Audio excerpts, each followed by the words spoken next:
Triple ইঞ্জিনের সরকার, তবু জলের সমস্যা দিকে দিকে। পৌর নিগম এলাকার জলের সমস্যা দূর করতে জল বোর্ডের গুরুত্বপূর্ণ বৈঠকে মিলিত হন মেয়র দীপক মজুমদার। সোমবার আগরতলা পৌর নিগমের কনফারেন্স হলে বৈঠকে সব ওয়ার্ডের কর্পোরেটরদের নিয়ে আলোচনা হয়। সাথে ছিলেন কমিশনার ডিকে চাকমা। কিভাবে বিভিন্ন এলাকায় জলের সমস্যা দূর করা যায় তা নিয়ে বৈঠকে আলোচনা করা হয়। সংবাদ মাধ্যমের সামনে সরাসরি প্রতিক্রিয়া দিতে গিয়ে মেয়র কি বলেছেন শুনুন।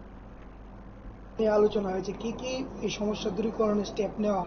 আগরতলা পৌর নিগমের উদ্যোগে আজকে একটা বিশেষ সভা আহ্বান করা হয়েছে। মূলত আগরতলা শহর অন্তর্গত কর্পোরেশন এরিয়ার যে সকল ওয়ার্ডগুলিতে জলের ক্রাইসিস, বিশুদ্ধ পানীয় জল পরিষেবা দেওয়ার ক্ষেত্রে যেখানে সমস্যা আছে সেগুলি নিয়ে আলোচনার উদ্দেশ্যে আজকে আমাদের আগরতলা পৌর নিগমের সমস্ত আধিকারিকরা, জল বোর্ড এবং ডিডব্লিউএস যারা আধিকারিক আছেন, পাওয়ার ডিপার্টমেন্টে, রাজ্য সরকারের, তাদের সঙ্গে আমরা সঙ্গে এবং আমাদের এই আলোচনা সভায় আমাদের ডেপুটি মেয়র, আমাদের এমআইসি মেম্বার, জোনাল চেয়ারপারসনগণ, কর্পোরেটরগণ, আমাদের কমিশনার, রেসিডেন্ট জোনাল কমিশনারগণ এবং আধিকারিক প্রত্যেকের উপস্থিতিতে এই সমস্যা নিয়ে আলোচনা আমরা লক্ষ্য করেছি। কিছুদিন আগেও দু একটি জায়গায় জন্ডিসের প্রকোপ বৃদ্ধি পেয়েছিল।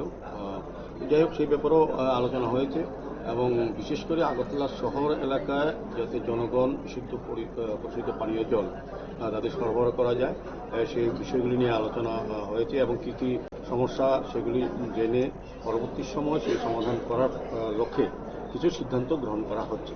যেহেতু জল বোর্ডের এবং ডিডব্লিউএস এবং পাওয়ারের লোকরা আছেন এবং আমাদের মিউনিসিপ্যাল কর্পোরেশনের যারা আধিকারিক আছেন, সম্মিলিতভাবে আলোচনা করে আমরা সিদ্ধান্ত নিয়ে নিচ্ছি যেখানে যেখানে জলের ক্রাইসিস বা যে আইএফআইগুলি রেডি হয়েছে, উদ্বোধন অপেক্ষায় আছে, কিংবা যেখানে যেখানে আরও প্রয়োজন আছে যে পানীয় জল সরবরাহ করার ক্ষেত্রে আরও বেশি এই ধরনের আইএসপি বা মডিফাইড আইএসপির প্রয়োজন আছে, সেগুলির দিকে আমরা লক্ষ্য রেখে আজকে আলোচনা বিশেষভাবে করা হচ্ছে। আজকের মূল এজেন্ডা এটাই রাখা হয়েছে আজকের এই কাউন্সিল মিটিংয়ে, যে শুধু আগরতলা শহরবাসীর এই জলের যে প্রবলেম, পানীয় জলের বিশেষ করে, সেটাকে সলভ করার জন্য আলোচনা সভা মূলত। অনেক জায়গায় দেখা গেছে নতুন পাইপলাইন বসানোর পরেও, যেটা অনেকদিন হয়ে গেছে পাইপলাইন দেওয়া আছে কিন্তু সংযোগ করা হয়নি। সেটাই আজকে আলোচনা হয়েছে, জলের সোর্স রেডি করা, যেগুলি connection by this time line দেওয়া হয়ে গেছে, করা হয়ে গেছে, সেগুলিতে যাতে জলের সংযোগ করা হয় জলের সোর্স থেকে।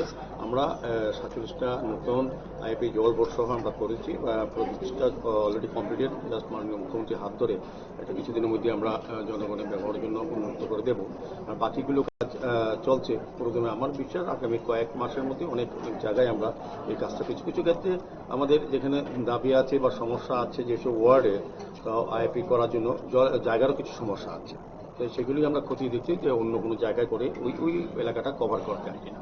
সার্বিকভাবে আমাদের আজকে আলোচনা মেন বিষয়বস্তু হচ্ছে আগরতলা শহরবাসীকে বিশুদ্ধ পানীয় জল পরিবেশন করার ক্ষেত্রে আমাদের যে সমস্যা সেই সমাধান করা, নতুনভাবে যে সকল অনেক ওয়ার্ডে কর্পোরেটর কথা বলেছেন তাদের ওয়ার্ডে।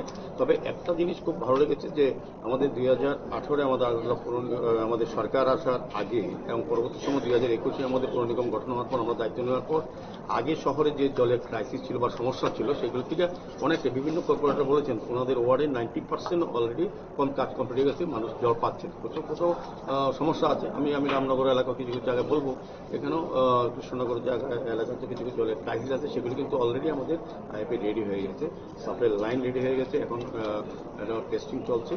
আমার মনে হয় কিছুদিনের মধ্যে আমরা শহরের যে ক্রাইসিসটা অনেকটাই আমরা শেষ করতে পারবো। তবে অনেক উন্নত জল পরিষেবা, বা আমি বলবো এক্ষেত্রে আমাদের জল বোর্ড, পাওয়ার ডিপার্টমেন্ট, আমাদের ডিডব্লিউএস, আমাদের পৌর নিগম সার্বিকভাবে আমাদের কর্পোরেটরদের সহযোগিতা নিয়ে এলাকায় এই চেষ্টা করার চেষ্টা করছেন। এতটা আতঙ্কিত বা চিন্তার কিছু নেই। আমরা চাইব শুদ্ধ পানীয় জল প্রতিটি ঘরে যাতে আমাদের কেন্দ্রীয় সরকার বা আমাদের রাজ্য সরকারের যে প্রকল্প বা যে স্কিম তার মাধ্যমে সবাই যাতে পরিশুদ্ধ পানীয় জল তারা পেতে পারে। আচ্ছা, দেখা যাচ্ছে কিছু কিছু এলাকার ভিতরে জন্ডিস আক্রান্ত বেশি হচ্ছে, সবাই একটা অভিযোগ আছে যে জলের কারণে। সেই বিষয়টা কি খতিয়ে দেখেছেন কতটুকু, কোন জায়গায়? আমাদের রাজ্য সরকার থেকে, আমাদের পৌর নিগম থেকেও, জল বোর্ড থেকেও বিভিন্নভাবে এটা সার্ভে করা আছে। আমি নিজেও গিয়েছি ওই এলাকায়, মুখ্যমন্ত্রীও এটা খোঁজখবর নিয়েছেন এবং স্বাস্থ্য ক্যাম্প করা হয়েছে। বিভিন্নভাবে প্রতি বাড়িতে আমরা খোঁজখবর নিয়েছি। তো জন্ডিস সাধারণত জলবাহিত রোগ, তো এটা কারণ